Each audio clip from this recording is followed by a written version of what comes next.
On the streets of London, you can hear that sound. Now the kids come over, there's some more around. The sounds from the gutter, the sounds from the street, the sounds of the terraces and the places to meet. We're on the streets again, and you know that we're true. From Saturday morning to Friday night, we live for each other, and we feel all right. All over the streets of Chicago, all over the streets of the surrounding suburbs, you can hear that sound. It's an ever-changing sound, not constant. The ever-evolving sound of original Chicagoland metal, punk, alternative rock, and power pop. Just like Cockney Rejects put it, it's a sound that's ever-changing, but it's a sound that stays with us, defines our life. You just can't get rid of it. The punk sound certainly was changing for Cockney Rejects. They started out very aggressive, nihilistic, highly political, and then just turned straight forward to the music itself, the love of the music itself, and not so much of what it stood for or what it was ranting against. On the Streets Again turned out to be Cockney Rejects' final official single, which was released 44 years ago this week, June 22nd, 1982, the last on the EMI label. Reforming with a new lineup, without original singer Stinky Turner, would put out a half-assed, going through the motions cover of the Kinks till the end of the day, but it wasn't the Cockney Rejects as you know. I'm Not a Fool, You're a Bad Man, and even ripping Sham 69 a new one, and the greatest Cockney ripoff, claiming that Sham was not an authentic punk band and ripped off everything Cockney Rejects did. Well, there's no ripoffs here, folks. Just tried and true original Chicagoland metal, punk, alternative rock, and power pop. Any metal band who puts out a similar growling, low droning guitar sound can be classified as a ripoff of Black Sabbath for the most part. I don't consider Shadow of Jupiter that at all. The four-piece doom metal outfit out of Chicago and Northwest Indiana has something unique, something original that despite Ozzy's dark vocal and definitive growl, they could never rip off. I'll be talking with Colin Peterson, guitarist of Shadow of Jupiter, as they get ready to release their second full-length album,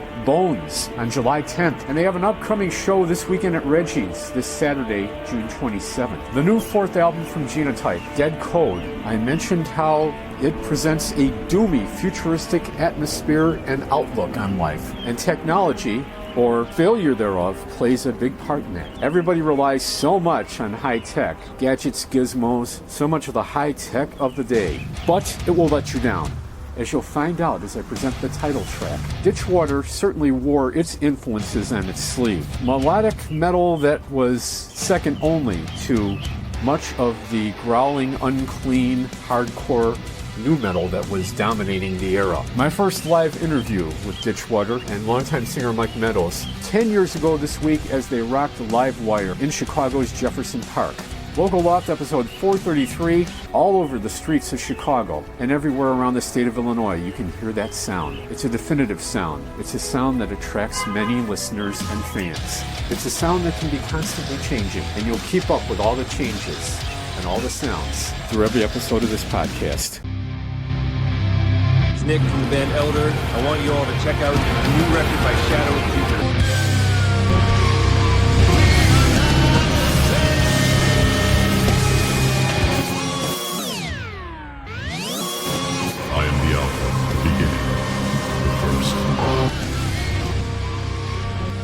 Horizon smothers the last remains of the sun.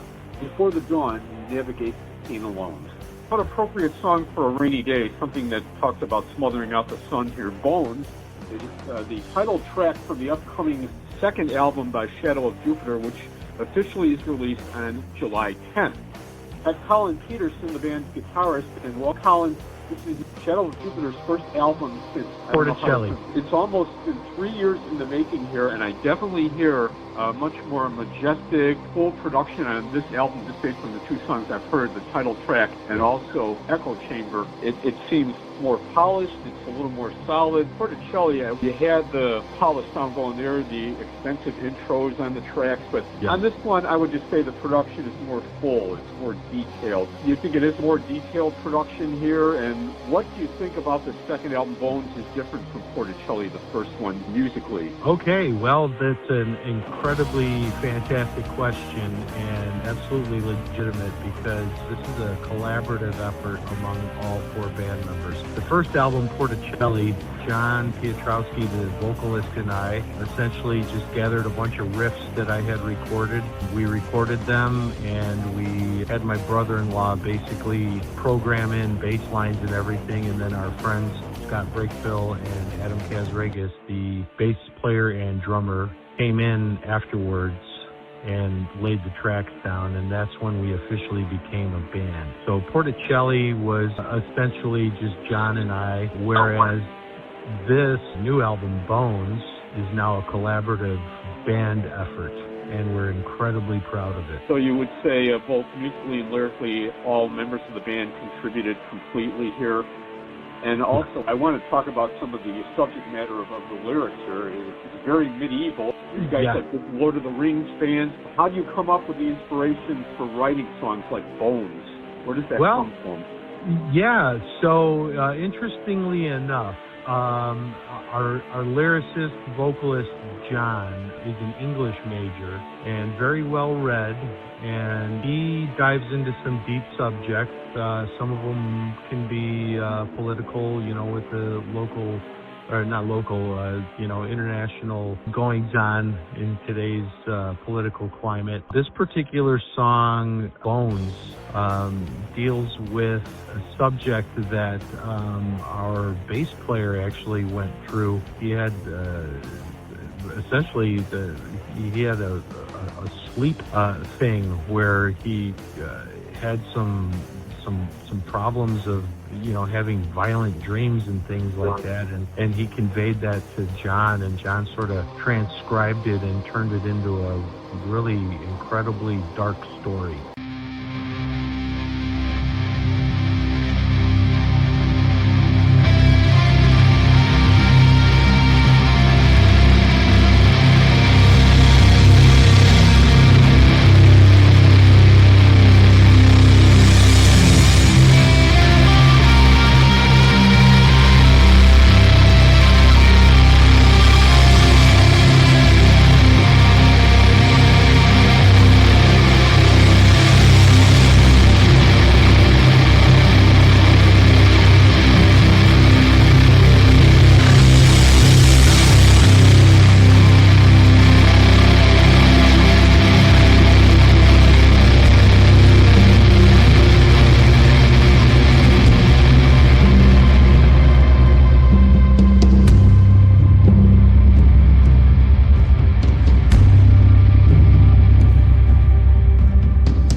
That would make for a great horror movie. But you can just see it now. Oh, for sure. But of course, Nightmare on Elm Street, the Freddy Krueger movies, that's already been done before. But Right. I can see you guys putting a nice little fantasy Tolkien-esque screenplay behind this. Yes, for sure.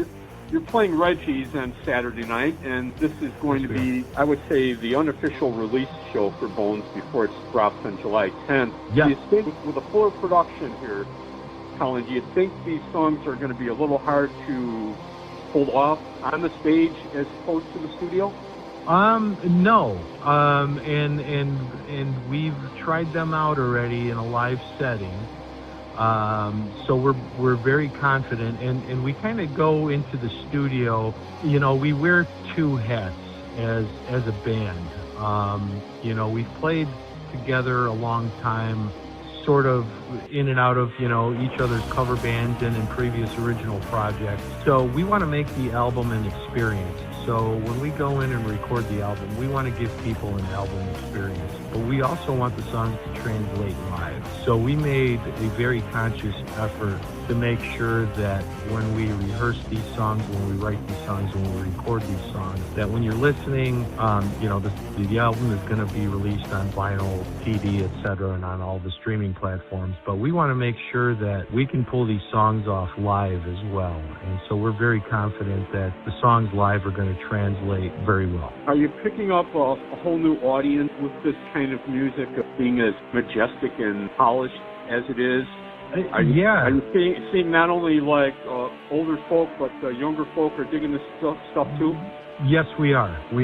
So earlier this year, we signed to Ripple Music, and they are very much, Ripple Music is very connected around the world to the genre of like stoner rock, heavy psychedelic music, doom, but not in, you know, not. There's doom is a very large umbrella, but more of the Black Sabbath type doom as opposed to, you know, some of the heavier screamy stuff. So Ripple has enabled us to have a voice around the world, and we've been working with their PR firm located in France. So when I'm seeing the numbers pouring in from like downloads and listens, etc., I'm seeing Australia, France, Spain. We had a guy order an album from Austria and Australia as well. So we're seeing a lot of love from all around the world in regards to the new music we've created and are ready to present to everybody. Well, it's going to be quite the cinematic and very doomy experience, but you're also going to have one hell of a good time too, and for sure, you'll be smiling from ear to ear as you're moshing and rocking from shoulder to shoulder. Saturday night with Shadow of Jupiter and also Wolf Tooth. From Texas, Stone Nomads. Stone Nomads. Yeah, Wolf Tooth is from central Indiana, and Stone Nomads are from Texas, and they are label mates. So we are celebrating Ripple Music's 15-year anniversary. They're going to be rolling through town because they're playing some East Coast festivals, and thought it appropriate to do our record release celebration close to our record release date at Reggie's, which is basically our home turf. And we want to introduce everybody to Ripple Music and introduce our label mates who don't play Chicago. So we're looking very forward to it. It's going to be a great night of music. Come and check out Shadow of Jupiter. I want to thank Colin Peterson, the band's guitarist, for talking to us. To find out more about the upcoming Ripple Music Show with Shadow of Jupiter, go to reggieslive.com or go to Shadow of Jupiter Official, their Facebook page. Colin, thank you once again for talking to us and getting us ready for your upcoming release show and the second album. Thanks so much, Tim. I really appreciate it, and thanks for putting us on the radar. We greatly appreciate it.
ashes, they float away.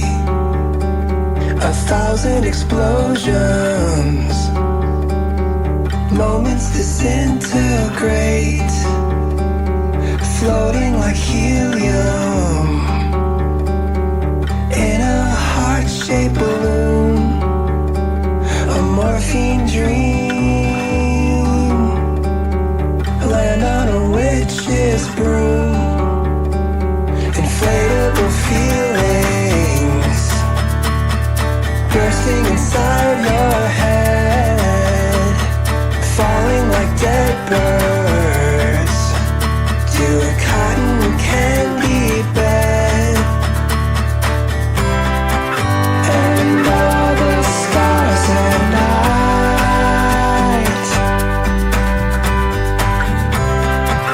oh yeah, they are a lovely sight, sifting through debris deep inside a sea of crooked trees, speeding down the road on motorcycle mode. Just look at me,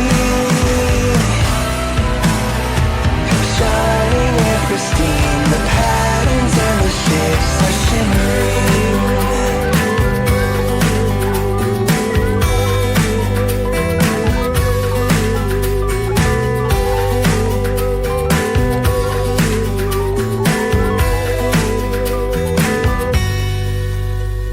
Inflatable feelings, boiling bags of decaying tea, lucid delusions,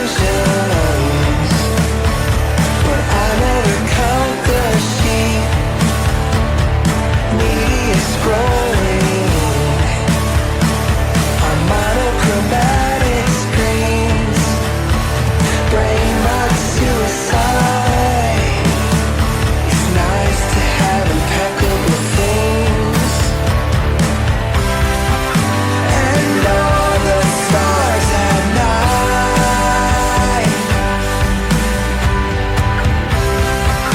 oh yeah, they are a lovely sight. But something isn't clear. If God's an engineer, are we machines? Slumber with the key. This robot hand disease is killing me. And now the butcher's knife won't listen to the cow's philosophy.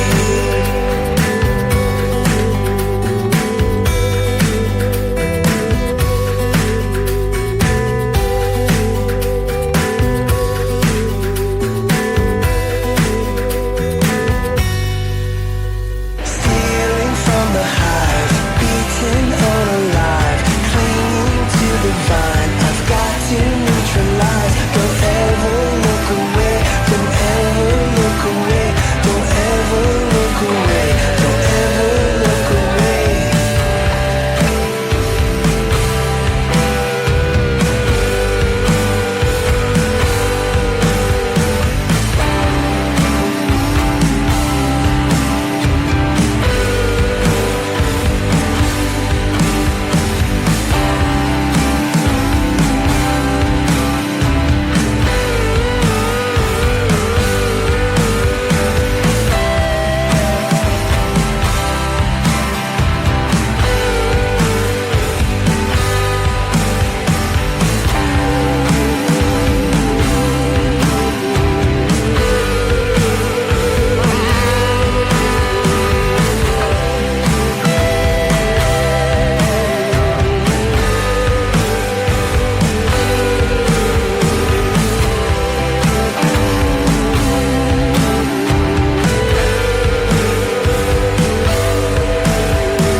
They never felt all blown up about being upstaged by a 90s novelty metal band. I never felt all blown up as to not fitting in with that genre of music. Yet, the Elephant March, very eclectic alternative rock band from Chicago's northwest suburbs, recently found themselves opening for Green Jelly. My friends Deb and Jamie and 13 Monsters also opened up for Green Jelly, the band most famous for one song and one song only, their amped-up, guitar-driven version of Three Little Pigs, with Maynard James Keenan doing the "Not but a hair of my chinny chin chin." Yes, that was him, Mr. Tool himself. Elephant March will open for Green Jelly once again at the Hobart Art Theater, August 15th. From Greetings from Hodgepodgey, their debut album of last year, and yet they have a follow-up single already, Another Grave. Wonder if that's directed at the guys of Green Jelly, saying, "You had your chance to huff and puff and blow some houses in," blow some speakers is more like it with that song, "but now it's time to move on." My friends in Genotype, the Rockford industrial metal band, would probably be saying the same thing about technology. AI, we're looking at you, and we have overblown feelings about you, that this has gone way too far, it's overhyped, and technology isn't all it's cracked up to be. It can let you down. All the modern tech gadgets and AI and even your precious electric vehicles, EVs, your car, electric cars, they can let you down. You can't charge them in the wintertime, you know. At least that's what I heard. "Look out, honey, because we're using technology," said Iggy Pop 53 years ago in Search and Destroy. Iggy was looking into the future. His future includes a gig at Riot Fest, September 20th in Douglas Park, without the Stooges, I would imagine. Genotype, no gigs set so far for the new album Dead Code, their fourth. But in the lyrics to this one, I hear a definite thumbs down for technology as we know it.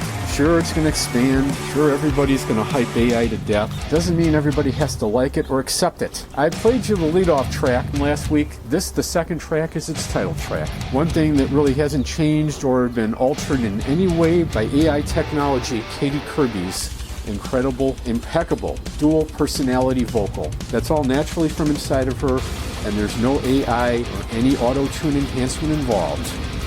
Take that, Taylor Swift. Dead Code, Genotype on Local Loft.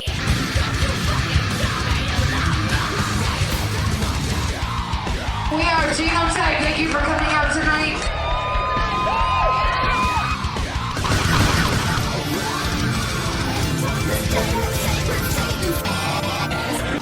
Hi, this is Katie from Genotype. You're rocking with Tim Lamping here on the Local Loft.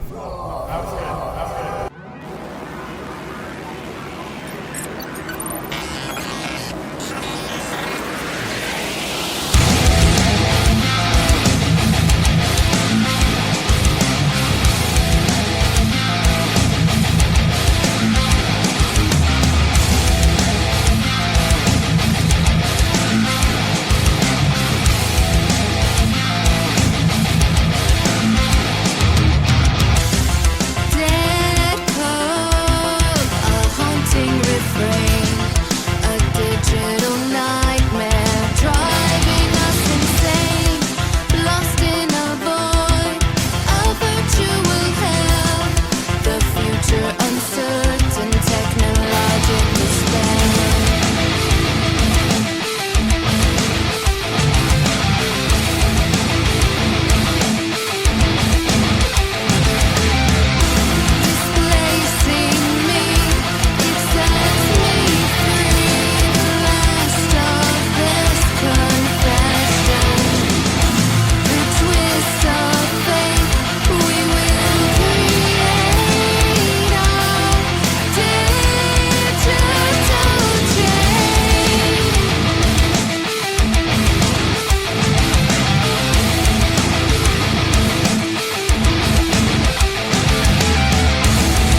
wonderful 20th year anniversary, all the shows and the tour, and we look forward to another 20 years.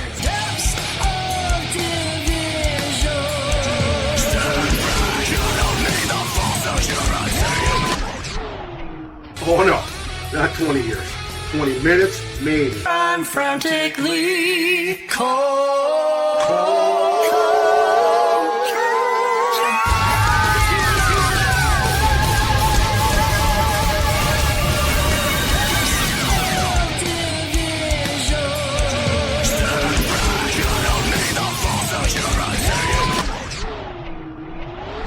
Anybody else have any commitment issues? You can't get rid of me. I started this band. We are definitely moving forward. So that is often confusion, but Frantically Calm is our 4th album. And I appreciate that you mentioned the harmony and the duet that Brad and I have on the title track, and we have a few more of those throughout the album. It is, I think, our best album yet. Oracle was huge for us, but when we started putting Frantically Calm together, it has a darker, a moodier vibe, yet all the songs in classic Solar fashion are always empowering. We have heavy riffs and we have huge vocals and chorus melodies that really, I think that this is going to be our best album that we've put out so far. Everyone can kind of build their own bridge to get to the other side. It's kind of my analogy.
See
No more sliding back to the 20th anniversary celebration of Solar. They've done plenty of celebrating, and it's time to move on.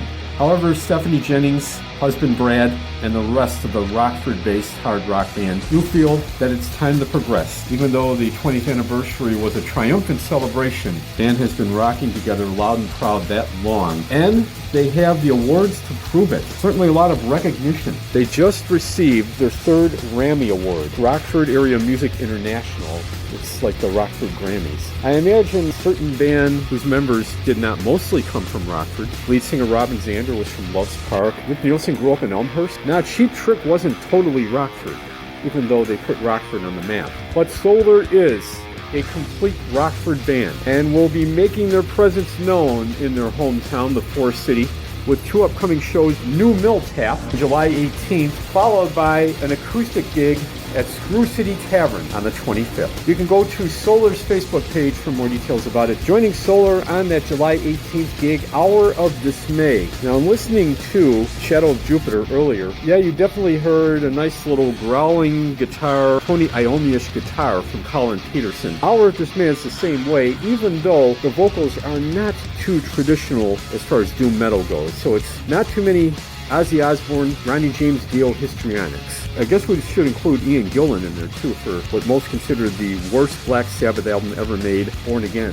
in 1983. Ian's short stint before he got smart and went back to Deep Purple for a big reunion with Perfect Strangers. As far as Hour of Dismay goes, though, the singing is totally up to date, totally new metal, totally screamo, yet it blends well with the traditional growling, bluesy, bass-heavy guitar licks. See if you don't agree with me. Hour of Dismay so far has only released a debut demo EP, and they put that out tail end of last year. Off of that, watch it burn. Hour of Dismay joining Solar, New Mill Tap in downtown Rockford on July 18th, local law.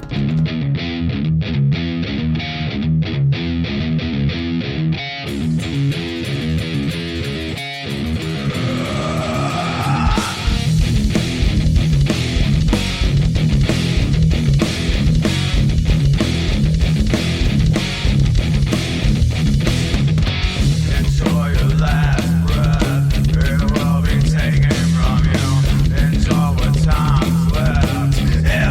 taken right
heaven wasn't so far away.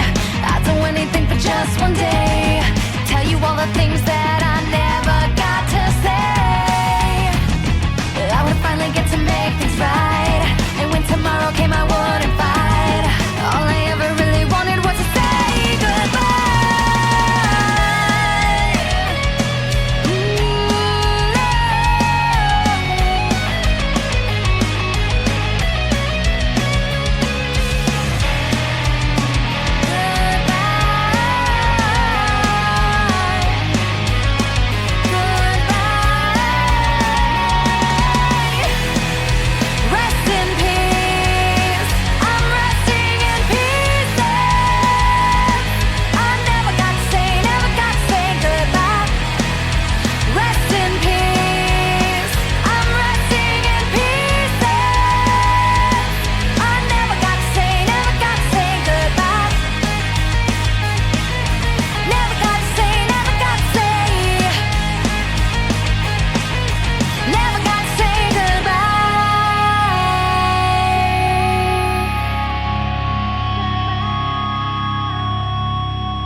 The sentiment here is oh so ever clear, but the message is not. It's not my daddy gave me a name and then he walked away. It's my daddy gave me a name and then life walked away from him.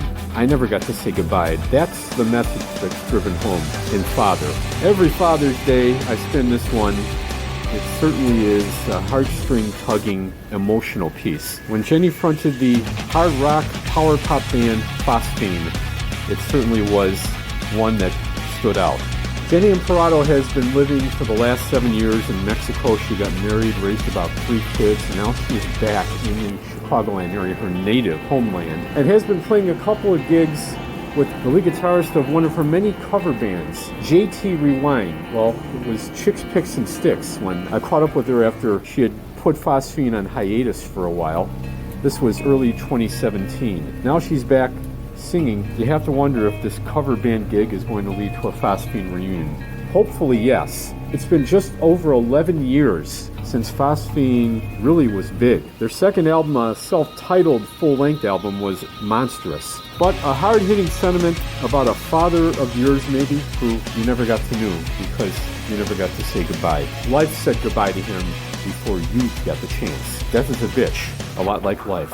That's for sure. Put the musical life in your band's future. Get me Tim Lamping your music at local Loft, MP3 wafer flat, or a CD, vinyl, LP, cassette, reel-to-reel tape, timlamp1 yahoo.com, timcatdj@gmail.com. Send me an email. I'll send you a mailing address before you send me any physical things. Download every episode of Local Loft on podbean.com. Stream it on Amazon Music, YouTube, or the Podbean app. When they had a bit of life in them, and certainly a lively, energetic singer who always projected and the emotions really poured through, Mike Meadows, Ditchwater certainly had quite a shelf life, quite a track record. The band should have blended in with so many of the pop metal and active rock bands of the time. It would have fit right in with Seether, Pop Evil, even though the influence is a little more 90s. I'd say hair bands and, to a certain degree, a lot of the more melodic acts coming out of the grunge movement. Even bands like Warrant, Orion the Hunter for that matter comes to mind, the Boston spin-off band. Mike Meadows and Mark Anderson were certainly the driving forces behind Ditchwater, who 10 years ago this week rocked the foundations on Chicago's west side, the Jefferson Park neighborhood at Livewire. This is Jason Mangone with Ditchwater. Tim Lamping, and I'm outside of Livewire Lounge on Milwaukee in Chicago. Back in 2011, I talked to their drummer Jason Angon, and they had a 2006 release going forward, looking back. Ditchwater has come back with a new album of sorts. It's a collection of recordings they've done between 2007 and 2014. It's going to lead to a new full-length that the band is recording.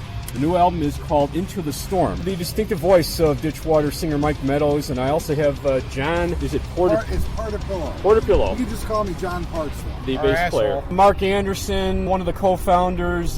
He is not here, but we've got the distinctive voice here. And Mike, let me get it from you. Between Into the Storm which, like I said before, is not essentially a new recording. It's a bunch of stuff you've done over like a 7-year period, but it's a little more aggressive, especially in like the vocals, and you have some guitar solos as compared to going forward, looking back. But the new release you're working on, how is that going to be different from Into the Storm, would you say?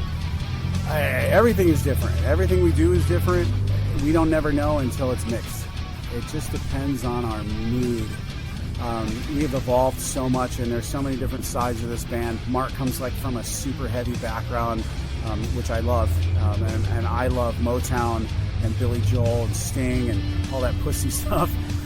But I like to blend all of our influences. Johnny here is more punk than all of us put together, including him. So all that stuff coming together, when Mark starts playing a riff, either the melody falls out of me or I just start singing. It's fantastic. It's the best part about being in this band. The whole reason that I'm from 2002 to 2016 is because Mark is able to keep me interested in music and put out those riffs that make me want to sing. Otherwise, I'd probably be fucking singing Poison covers by now. It's really different because there's no one set genre that we're actually going for. We just kind of play what comes to Mark, and Mark likes to mix all kinds of stuff up. He comes in with a little bit of, my influence he's okay with, Kevin's influence, Jason gets a little bit of input in there, and it just matches together. The new songs are unreal. By and far the best stuff we've done in a long time. I'm a big fan of both of these songs. Heal Me, which will be the first single we wrote quite a long time ago, actually, and I refined it a little bit on my end. And then we have a brand new song called Solo that I wrote a couple hours before the studio. No, really, I worked hard on it for months. And it's a different style for me singing. It's a very personal lyrical song, and I love it. Every time I hear the rough mix of it, I get excited. And the most important and more exciting thing is the guy who's mixing it for us has worked with Billy Joel, Foo Fighters, Natalie Merchant. He's mixed an Elvis live record. I mean, this guy is for real. And we're really excited to get a different spin on what we do. Somebody from a different background that's going to hear what we do and make it different, which is what we like. And hopefully our fans like it as well. I can't imagine they won't. They better, God damn it, buy the record.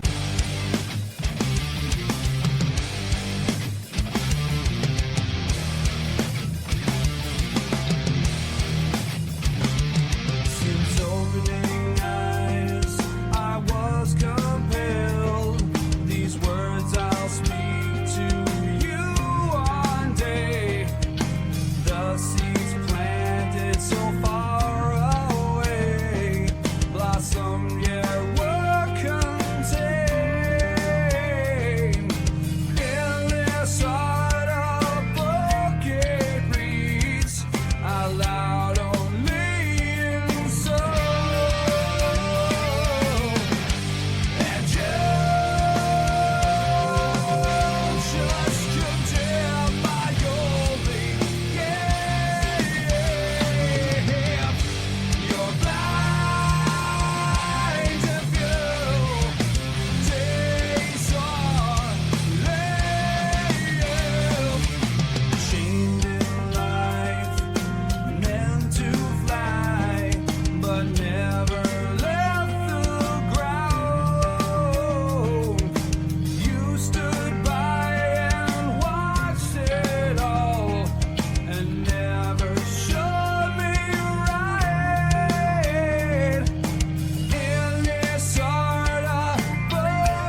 Mike, you mentioned plenty of influences, Billy Joel, and you don't think David Draymond and Disturbed is a big influence on your singing? I hear it in like This Storm and a couple other songs I listen to, even the earlier stuff, Save Your Apologies. Yeah, so Dave's a great guy. I like him a lot. I was singing, I used to go see not JJ Kelly's. I used to go see Disturbed at JJ Kelly's, you know, back in the early days, and they had a keyboard player back then even. I've sung this way when I played aggressive music.